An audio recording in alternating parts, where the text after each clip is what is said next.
This is around the time OTAs and the New Orleans Saints are calling you. Exactly. And you thinking, I'm finna go to camp. Like, the Saints calling I'm thinking somebody went down. This the call you've been waiting for. Like, let's go. Okay. You know what I mean?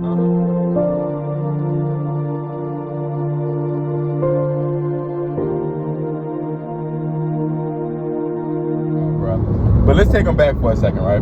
Let's take them back to your last year of college football, right? Because as I remember, right, you missed a lot of time on your senior year. You missed almost half the season, basically half the season, because of injury, bro. Tell me about that.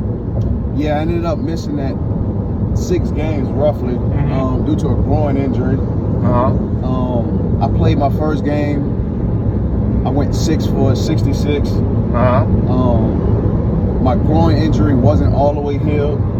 When I came back that first game, ended up missing the next 6 games, and then I finished up the season.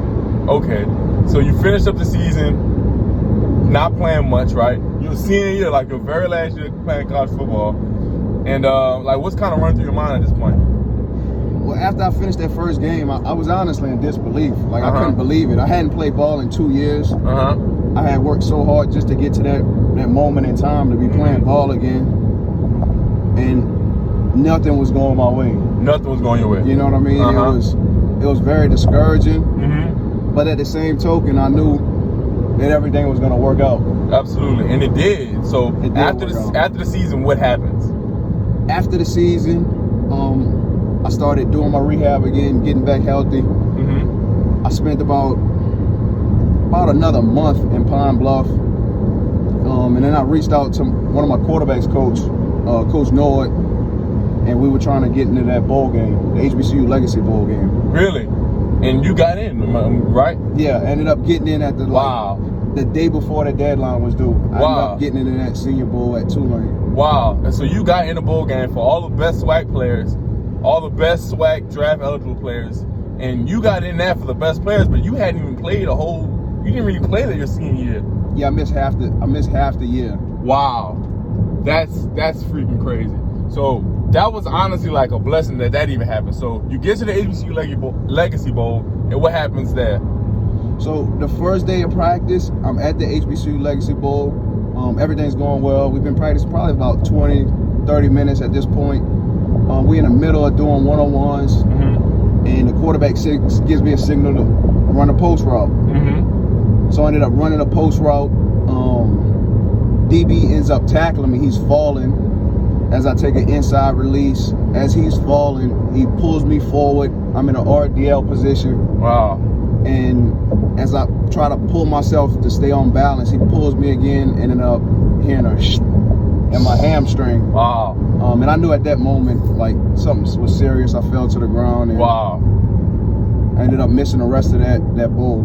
Wow. So you miss half the season. You finally get a break to go to HBCU Legacy Bowl, which was a blessing, and another setback happens. Okay, so at that point, I'm assuming that pushed you back. Like, you couldn't do a lot of your pro day prep and stuff like that. Right? Right. So I guess so not being able to do a full pro day, I guess what you kind of did next? Like, what kind of happened next? Well, I would even go back to the bowl game, for instance. Like, I think a lot of individuals would have took that as a loss. Would have soaked in their feelings and just took it as a total defeat. I did that for about 24 hours, and then the next day, I was at practice and I was handing out business cards. Wow. With my name on it, my email, my 40 time, and everything of that nature. Wow. So I still was able to use it as to my advantage and network with the scouts that were there as well. Absolutely. Wow. So like I said, so you're networking with scouts and stuff like that, but you still can't work out for any teams at this point, right? Right. So did any teams call you? Did you any of them teams want to reach out? Like, what kind of happened after that? After the bowl game, next few months. After the bowl game, I ended up going to MJP while I was doing my pro day training. I saw a doctor while I was out in Texas, and I was basically just trying to get a diagnosis on how should I proceed. And he stated he thought I'd be fine in about 3 weeks to go do my pro day at Arkansas Pine Bluff. So I ended up going to do my pro day about 3 weeks after that injury. Wow. Okay. So you do the pro day, and then how you do at the pro day? I did well at the pro day. I did 14 on my bench press. Mm-hmm. I jumped to 37 on my vertical. Ended up doing long jump, broad jump rather. I jumped to 10 even on the broad jump. As I landed on my broad jump, I felt like the same tear I felt at the bowl game, and I knew I had re-injured it again. Okay, gotcha. So you get re-injured again. So I'm assuming like draft day comes up, right? Right. And you don't hear your name called. Right. So what kind of happens after that? Like after, you know what I'm saying, draft day comes and you don't hear your name called. Like what are you doing? Like did anything come up with that? Well, at this point I had already gotten an MRI. I knew at this point I had about 6 to 7 months of rehab. Wow. Okay. So I was in the middle of my rehab. I had already knew like I was gonna miss that year. During that time of the draft, I was actually on vacation in Florida, like just trying to relax, heal, get back at it. And I actually got a phone call from the New Orleans Saints. Wow. Yeah. Wow. Saying what? The New Orleans Saints actually called me and was inviting me to rookie minicamp. Really? Yes. But you couldn't go because you were hurt. Yeah, I didn't attend that. So despite not doing no pro day prep or anything like that, you still got invited to rookie minicamp. Right. I didn't even have a full pro day. Wow. That's absolutely crazy. Right? And you can't even go to that. Right. Wow, that's insane. Right? So I'm guessing you spend the next 7 months recovering and things like that. So now the season gets here and you're not on any NFL team, right? Right. Right. So but you know, you went to an NFL Alumni Academy. How did you get kind of involved in that? How did you get the invite there? So I actually didn't get an invite to the NFL Alumni Academy. Really? They didn't invite you? I didn't get an invite. Okay. So one of my good friends was attending the NFL Alumni Academy. He actually just sent me the date to when it started. Just say it started on October the 22nd. Okay. Was the check-in date at the Hilton at 2 p.m. I just had all the details. Wow. I was not invited. I didn't have any information besides the date and when the check-in date was. Wow. So just off a hunch, I was like, I need to get in this thing. And I just flew out there. Really? I flew to Texas, to Arlington, Texas. I went to the hotel and I was looking for Dean Dalton. Dean Dalton was the administrator over the whole event. Okay. So I flew out there. I get to the hotel. I'm speaking to Sid Pillay, one of the colleagues, at the bottom of the hotel, and I'm trying to get in touch with Dean Dalton. He's like, you can't talk to Dean. Dean's busy doing X, Y, and Z, getting ready for the 3-week-long academy. You can't talk to him. Wow. So now I'm like, okay, well, what do you want me to do? He's like, well, look, just leave your name, your information, and we'll get back to you. Okay. I'm leaving the hotel. I'm thinking like, man, I just came all the way to Arlington, Texas. With no plan. Wow. And I just wasted my time. You know? I came all the way here to put my name on a piece of paper. So as I'm booking my plane ticket to go back to New Orleans, I get a call from Dean Dalton. Wow. Dean calls me and said, hey, Dean, it's Trey. We got your information. We'd love to have you in the camp. And I got in the camp. Wow. Really? So you're in the camp. And this camp, the NFL Alumni Academy, has a partnership with the XFL to show, like, you would have went on an XFL in training camp. Exactly. Gotcha. So you're in the camp, and then, so you're in the camp, and how the camp go? Like, what happened there? The first day of camp, I actually did well. Everything went well, and I got a phone call saying my grandmother got sick. Okay. So I actually had to go back to New Orleans and handle that situation, and I didn't finishing up the camp. Wow. But when I spoke to Sid and everybody, they let me know, like, you come back at any point in time. And there was 2 more sessions after that. So they were like, you come to any one of the 2 sessions and get back and finish up, the remainder of your time. Long story short, they never had another session. Wow, really? They never had another session, so I wasn't able to, finish up my time and get a, potential spot with the XFL. Gotcha. So that kind of shuts down, right? So the season is kind of ending at this point, right? But you still kept pushing for the XFL, right? Still kept pushing. Gotcha. So you still kept pushing the XFL, and what kind of happened there? So you still pushing for the XFL? Kind of like what happened, right? At what point in time? Because the season had already passed at this point, right? The session had shut down. But you're still pushing for the XFL. So, like, what was your next idea? Well, I had a few contacts in mind that I reached out to, and they got me in touch with GM of the Seattle Dragons by the guy named Randy Mueller. Okay. So I was able to get his contact information. I reached out to him. He stated, like, look, Trey, we'd love to work you out. We don't have a date on when, but we'd love to work you out. Just stay ready to go. Wow, okay. Watch. So did you ever want to get in that workout? Well, actually, similar to the last situation, I actually just flew out there. Really? I knew they were having camp at the stadium in Arlington, Texas. And I just flew out there. I saw him at practice, and I was like, hey, I'm Trey. I talked to you over the phone. I know we never met in person, but I'm just wondering, like, what's the date? Like, when's the workout? Yeah. And sure enough, the next day I was working out for the Seattle Dragons. Wow, that's crazy. So you did hit an XFL workout all in all, despite not even doing the NFL Alumni Academy, right? And him never calling. Right. You just went out there just on a leap of faith. I just went out there. That's crazy. What kind of happened from that workout? It kind of transpired, and he was basically like, we really don't have a spot for a receiver right now.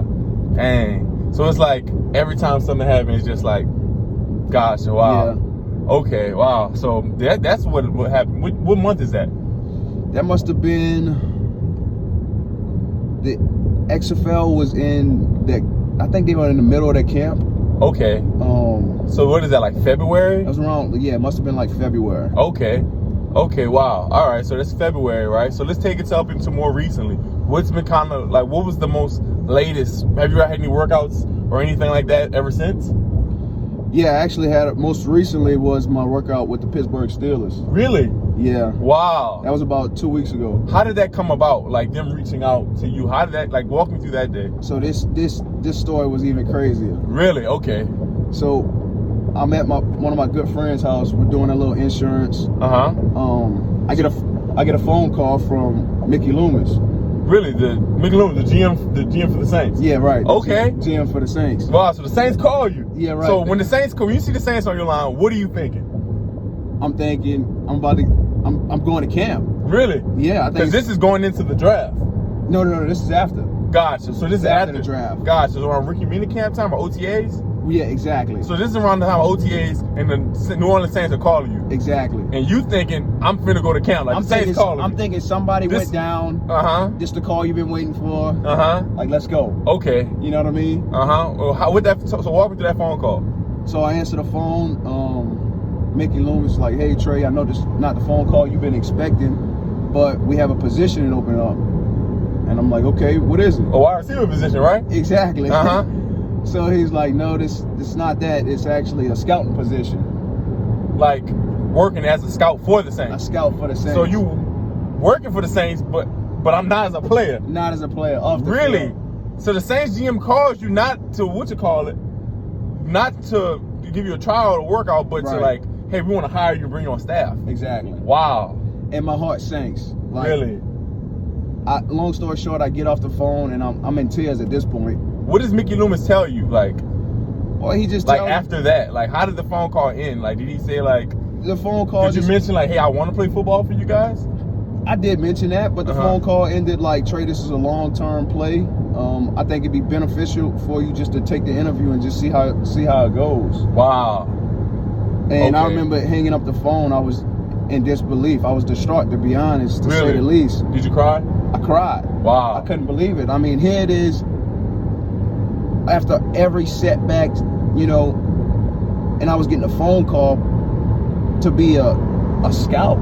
You know, it was heartbreaking. Just knowing how much time and energy I dedicated myself to my craft, and I couldn't believe it. Wow, that's insane. Yeah, it was rough.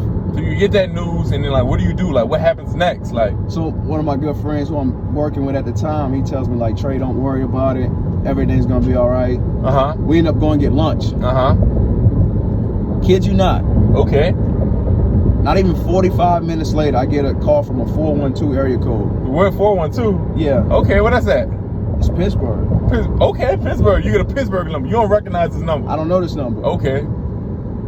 I answer the phone. Hey, Trey, is Casey with the Pittsburgh Steelers. We're just calling to let you know you have a workout with us on Monday. Wow.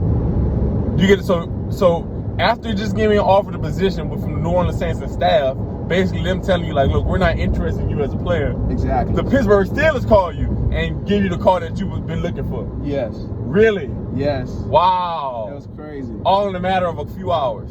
No, 45 minutes to be exact. So after just getting spurned by the Saints, the Steelers call you in 45 minutes. 45 minutes. Wow. That's insane. So you did the workout, right? Yeah, I did the workout. Okay, how'd that go? The workout went well. Okay. I flew to Pittsburgh that Sunday. Uh-huh. Stayed in a hotel. Uh-huh. Then I woke up that next morning, had breakfast, and had about a 2-hour physical. And I had to work out with the Steelers. Really? Wow. Okay. Did you get signed? No, I did not get signed. Gotcha. Okay. But what did they say like leaving that workout? I really didn't get much feedback, to be honest. You kind of just, it's a waiting game. You're just waiting to see. Yeah. Okay. Gotcha. Did you leave a good impression on them? Like, did they give you any good feedback? Like, how was the workout? You might have did anything good? I mean, one of the scouts who showed me around the facility, he thought I did well. Gotcha. But you just didn't get to leave with a contract? No, I didn't leave with a contract, though. Gotcha. Okay. Wow. So, then that's what, how long ago was that? A few weeks ago. Well, shoot. You didn't took a lot of risks leading up to this point. Yeah.